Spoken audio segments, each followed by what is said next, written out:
Bien-aimés, frères et sœurs dans le Seigneur, je vous salue dans le nom précieux et glorieux de notre Seigneur de gloire et Sauveur, Jésus-Christ de Nazareth, l'unique et le véritable Dieu, celui qui est sans égal, celui qui est sans pareil, celui en qui il n'y a ni commencement ni fin, celui qui se suffit à lui-même et qui n'est pas servi par une main humaine, comme s'il avait besoin de qui que ce soit, lui qui donne à tous la vie, le mouvement et l'être.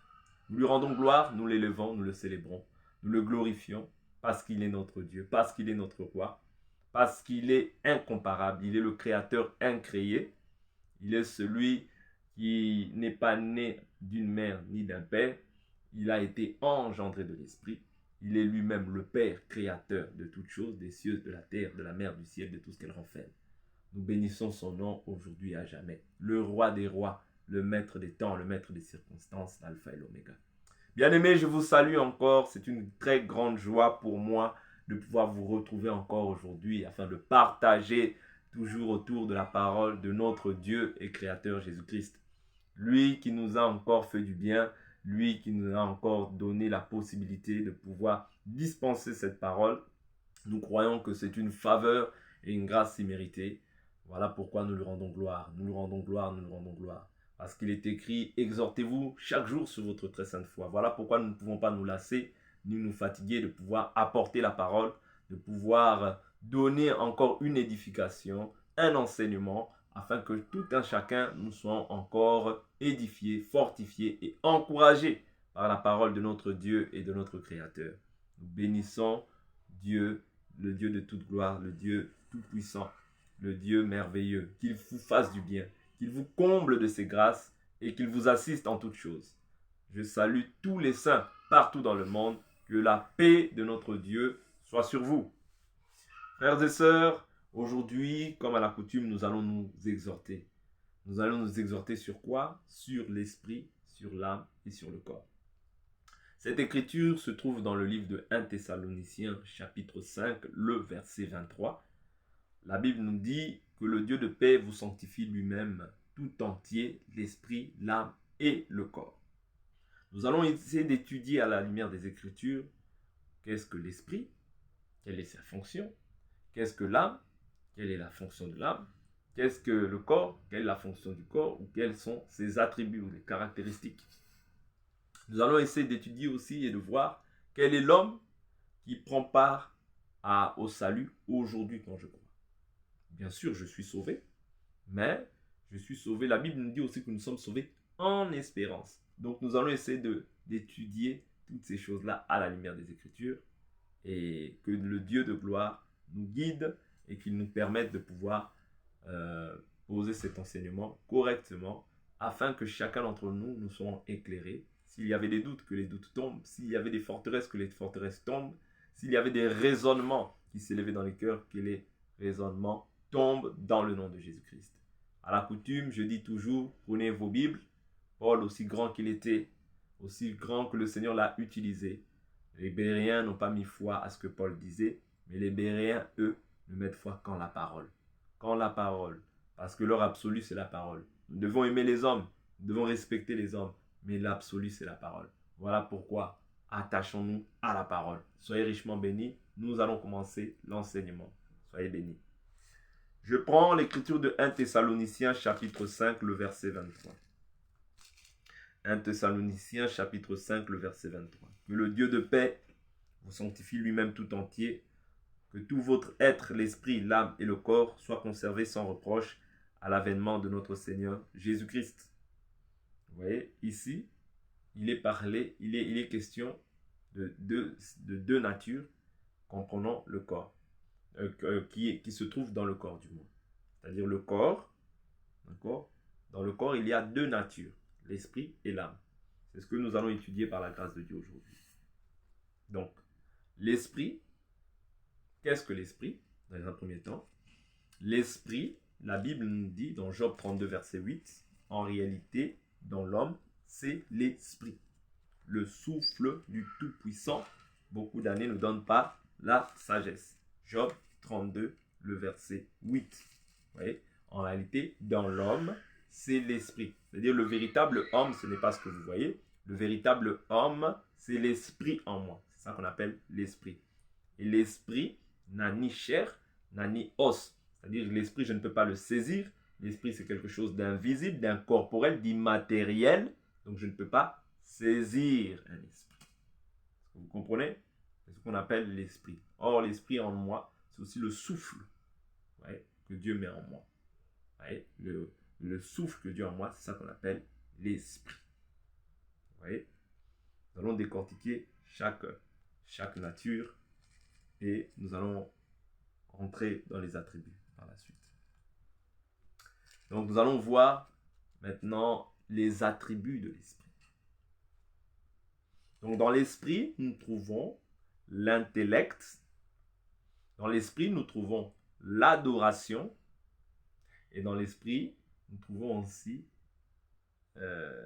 l'intellect, l'adoration et l'intuition. C'est ces facultés qui sont comprises dans l'esprit. Vous voyez? Dans l'esprit, c'est la faculté de l'esprit. Vous voyez? Donc, la faculté de l'esprit, je répète, l'adoration. L'heure vient, elle est déjà venue où les vrais adorateurs adoreront le Père en esprit et en vérité. Vous comprenez? Donc ça, ce sont les facultés de l'esprit. Dans l'âme, d'accord? Qu'est-ce que l'âme? Je vais rapidement, déjà, dans le livre de Lévitique, chapitre 17. Lévitique, chapitre 17. Qu'est-ce que l'âme? Lévitique, chapitre 17.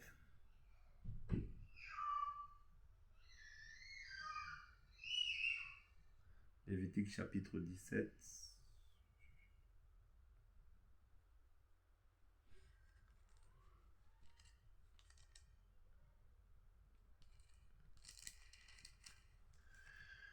Je vais prendre une autre écriture rapidement. Ça va peut-être beaucoup plus m'aider.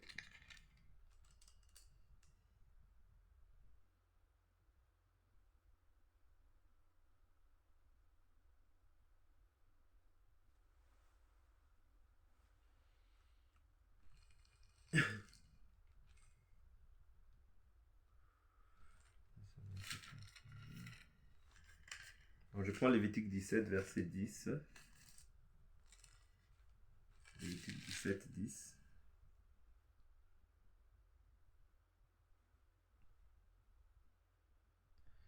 Verset 11, veuillez m'excuser. Donc, car la vie de la chair est dans le sang.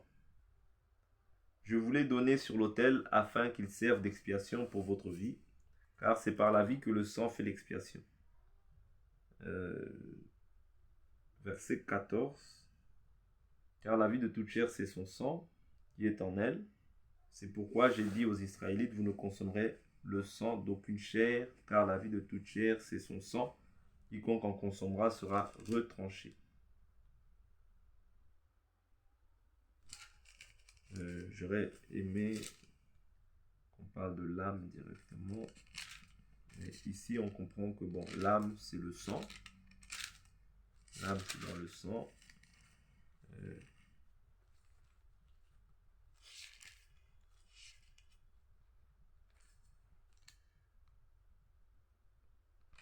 Car il y a d'autres passages, ou bien dans d'autres écritures, où il est fait mention de l'âme comme étant le sang. Après, comprenez, c'est aussi des versions de chaque livre hein, qui nomme la chose d'une manière différente, mais en réalité, il s'agit de la même chose.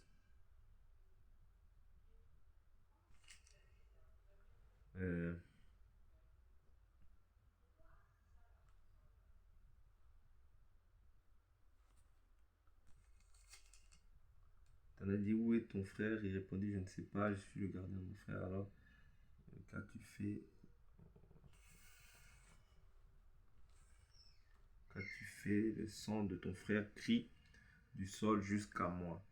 Donc ici, il est fait mention du sang, mais en réalité, l'âme, c'est aussi le sang. Ouais, l'âme, c'est le sang. Donc, comme je vous le dis, dans certaines versions, moi dans ma Bible, il est marqué le sang, mais dans certaines versions, vous verrez qu'il est marqué l'âme. Ouais, donc l'âme, c'est le sang. Mais avançons. La Bible nous dit que dans l'âme, du moins, est composée des émotions, des sentiments, des pensées, de l'inconscient, du subconscient. Ça, c'est les facultés de l'âme. Vous voyez, les facultés du corps, l'ouïe, l'odorat, le goût, le toucher, la vue.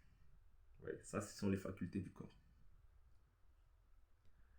L'âme dans l'homme, j'avais dit que c'est le sang. Vous voyez, le sang, c'est ça qui est l'âme. L'âme de l'homme, c'est ça. C'est-à-dire la vie de l'homme, c'est ça, c'est son sang. C'est ça qu'on appelle l'âme.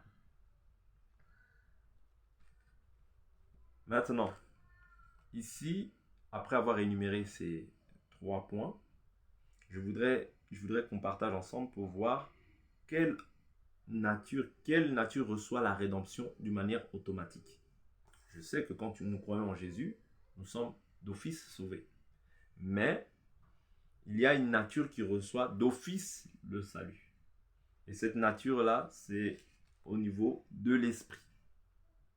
Je prends une écriture pour pouvoir poser pour pouvoir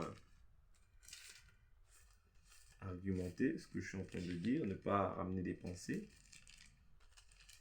Je prends Romains chapitre 8, la Bible nous dit, verset 10, « Et si Christ est en vous, il est vrai, et si Christ est en vous, le corps, il est vrai, est mort à cause du péché, mais l'esprit est vie à cause de la justice. Et si l'esprit de celui qui a ressuscité Jésus d'entre les morts habite en vous, » vous voyez, celui qui a ressuscité le Christ Jésus d'entre les morts donnera aussi la vie à vos corps mortels par son esprit qui habite en vous.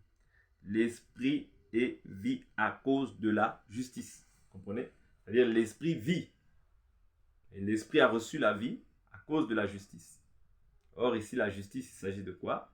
La Bible nous dit à celui qui fait une œuvre, sa foi, à celui qui fait une œuvre, sa foi lui est comptée non comme une grâce mais comme un dû. Mais à celui qui ne fait pas d'œuvre mais croit en celui qui justifie l'impie, sa foi lui est comptée comme justice. Ça veut dire que quand je crois, je suis déclaré juste et je reçois par là d'office le salut au niveau de mon esprit. Voilà pourquoi la Bible nous dit que voilà, là ici nous venons de voir que l'esprit est vie, c'est-à-dire que je reçois la vie au niveau de mon esprit. Je prends encore Romains chapitre 8, à partir du verset 14. Car tous ceux qui sont conduits par l'Esprit de Dieu sont fils de Dieu. Et vous n'avez pas reçu un esprit de servitude pour être encore dans la crainte, mais vous avez reçu un esprit d'adoption par lequel nous crions Abba Père. L'Esprit lui-même rend témoignage à notre esprit que nous sommes enfants de Dieu. Vous voyez, l'Esprit rend témoignage à notre esprit parce que ce qui se passe, c'est l'œuvre qu'on appelle la régénération. J'étais dans les ténèbres, j'étais aveuglé, j'étais obscurci, mais lorsque je reçois l'Esprit, je suis illuminé, éclairé. Vous voyez, je suis passé des ténèbres à la lumière. Vous voyez, donc j'ai reçu le salut. D'office, ma conduite, mon comportement, mes agissements vont aussi changer par rapport à la nouvelle nature que j'ai reçue en moi. Vous voyez, je suis illuminé, je suis éclairé. Je ne veux plus supporter le péché parce que maintenant j'ai reçu une nature qui a en horreur le péché. Vous comprenez? Donc l'esprit maintenant est rendu vivant par le Saint-Esprit qui habite en moi. Parce que le Saint-Esprit ne vient pas habiter dans notre cœur, comme beaucoup le croient. Le Saint-Esprit vient habiter dans une nature qui est semblable à la sienne, c'est-à-dire l'esprit. Il vient habiter dans notre esprit et régénérer notre esprit. Il régénère notre esprit qui était non éclairé. Il vient éclairer, illuminer nos pensées afin que nous ayons maintenant la pensée de notre Créateur. Vous voyez, ça, c'est l'œuvre qui s'opère automatiquement au niveau de notre esprit. Quand nous croyons, automatiquement notre esprit est sauvé. Vous voyez? Donc, notre âme, d'accord, est sauvée par le moyen de l'enseignement. Vous voyez? Voilà pourquoi Jésus a dit aux disciples, lorsqu'il était ressuscité, il les a dit, allez me rejoindre dans la montagne, au mont des Oliviers. Il dit, allez, faites de toutes les nations mes disciples, baptisez-les, enseignez-leur à garder mes commandements. Pourquoi? Durant toute ma vie, mon âme a cultivé, a nourri des pensées qui sont par moments contraires à la volonté de Dieu, d'accord? Donc, je dois maintenant réapprendre à vivre selon Dieu. Voilà pourquoi la Bible nous dit, je désire que tu prospères à tous égards, comme prospère l'état de ton âme. C'est-à-dire, l'âme maintenant doit prospérer selon la parole. Vous voyez? Prospérer dans la prière, prospérer dans la parole, afin maintenant d'être une lettre. C'est-à-dire que quand on me voit maintenant, je sois une lettre vivante. C'est ce que dit 2 Corinthiens 3. Vous êtes manifestement une lettre écrite par le ministère, non sur des tables de pierre, mais sur des tables de chair sur vos cœurs. C'est-à-dire que maintenant, on doit lire Christ en moi. Mais comment pourrons-nous arriver à lire Christ en moi? C'est par le moyen de l'enseignement. C'est l'enseignement qui renouvelle, qui fait le renouvellement de l'intelligence en nous, selon Romains chapitre 12, selon qu'il est écrit Romains 12, verset 2. Ne vous conformez pas au monde présent, mais soyez transformés par le renouvellement de l'intelligence. Vous voyez, le renouvellement de l'intelligence doit s'effectuer au niveau de notre âme. C'est être renouvelé dans notre intelligence. C'est-à-dire avoir une nouvelle manière de penser. Ouais, une nouvelle manière de voir les choses. Ça, c'est par l'enseignement que cela peut se faire. Par moi-même, comme ça, je ne peux pas. Voilà pourquoi le Seigneur a donné les ministres de la parole, Éphésiens chapitre 4, le verset 11. Il a donné les uns comme apôtres, prophètes, pasteurs, docteurs, évangélistes, pour le perfectionnement des saints. Cela en vue de l'œuvre de l'édification du corps du Christ. Jusqu'à ce que nous soyons parvenus à l'unité de la foi. Vous voyez? C'est-à-dire l'unité de la foi, c'est l'enseignement. C'est-à-dire l'enseignement doit être un, vous voyez, mais cela se passe dans le chef des croyants. C'est-à-dire les croyants sont bâtis, sont enseignés par le ministère, d'accord, de la parole, qui sont les Éphésiens chapitre 4, d'accord, pour pouvoir faire en sorte que notre âme maintenant, nos pensées, notre manière de voir les choses se conforment à la parole. Vous voyez? Et que Christ soit bâti et formé en nous par l'enseignement. Ça, c'est le rôle des ministres de la parole. Donc, il est très important de comprendre que le rôle des ministres de la parole est très important. Celui qui refuse le ministère, c'est celui qui refuse en fait Dieu. C'est-à-dire le ministre, lui, il est là pour accomplir un travail. Le travail, c'est quoi? C'est de faire passer le peuple des ténèbres à la lumière. Sans ça, le peuple ne peut pas parvenir au salut. Sans ça, le peuple ne peut pas être sauvé. Vous voyez? Sans ça, le peuple ne peut pas se perfectionner. Vous voyez? Parce que là où il n'y a pas le ministère, il n'y a pas le perfectionnement des saints. Or, le ministère a été donné pour le perfectionnement des saints, afin que les siens soient parfaits dans la marche. Vous voyez? Donc, ça, c'est le rôle du ministère. Perfectionner, et c'est-à-dire que l'âme, ce travail se passe au niveau de l'âme. C'est-à-dire que le salut sera effectif quand les saints arriveront à la perfection. Vous voyez? Quand ils seront unis dans la foi. Je prends l'écriture. Éphésiens chapitre 4. Éphésiens chapitre 4. Éphésiens chapitre 4, le verset...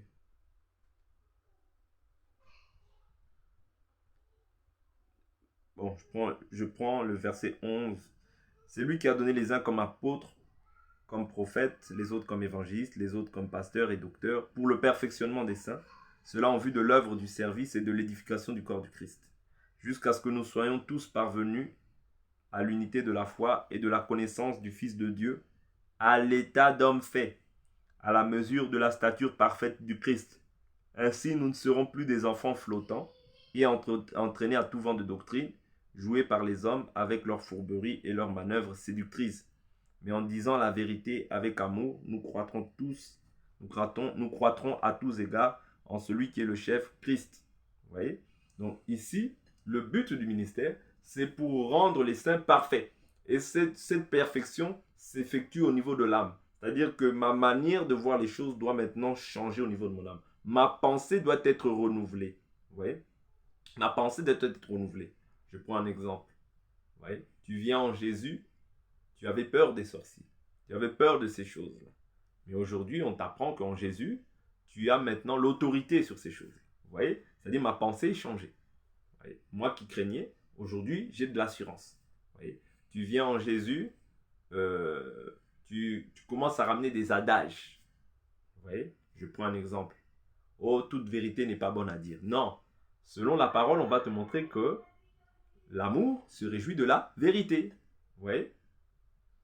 Oui. C'est-à-dire que en Jésus, on doit te réapprendre à vivre. Parce que quand tu viens en Jésus, tu es un bébé à qui on doit apprendre à vivre, à qui on doit donner le lait, à qui on doit donner de la nourriture pour qu'il puisse réapprendre à vivre selon Dieu et non pas selon les traditions et les pensées humaines.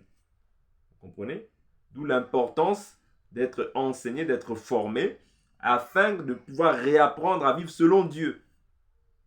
Ouais, et de nous dépouiller des œuvres mortes, de se dépouiller des œuvres mortes afin d'être maintenant fondé, enraciné dans la parole. C'est très important. Sans ça, tout ce que nous allons faire, c'est de la philosophie.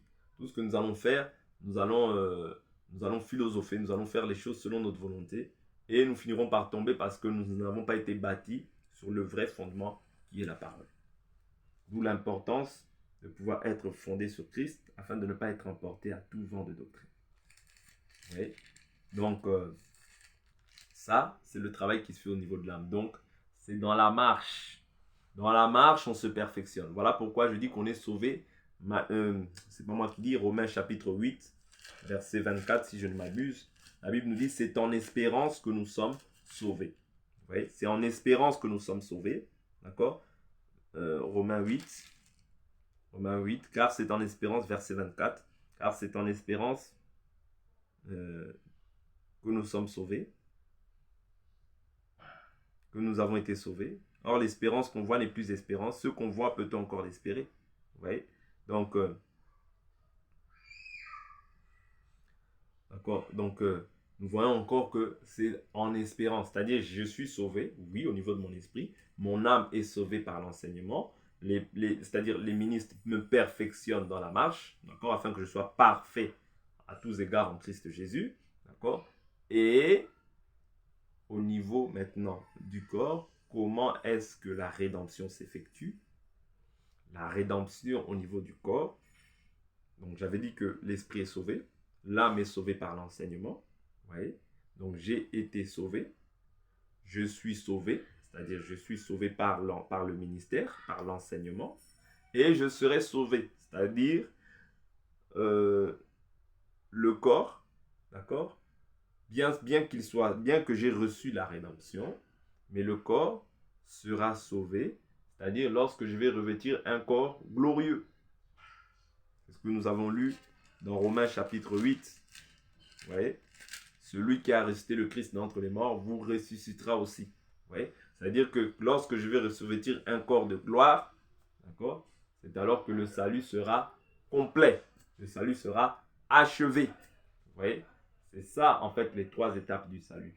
Vous voyez, les 3 étapes du salut, si on peut le dire ainsi. Mais j'ai reçu le salut. Mais le salut, je l'ai reçu au niveau de mon esprit. Au niveau de mon âme, le salut s'effectue encore par le biais du ministère, de la parole. Et au niveau de mon corps, le salut se manifestera par la suite lorsque je serai glorifié. Vous voyez? Lorsque je serai glorifié, c'est-à-dire à l'enlèvement, je vais revêtir un corps de gloire. Et c'est alors que maintenant le salut sera complet. Parce que je vais revêtir un corps sans péché. Vous voyez?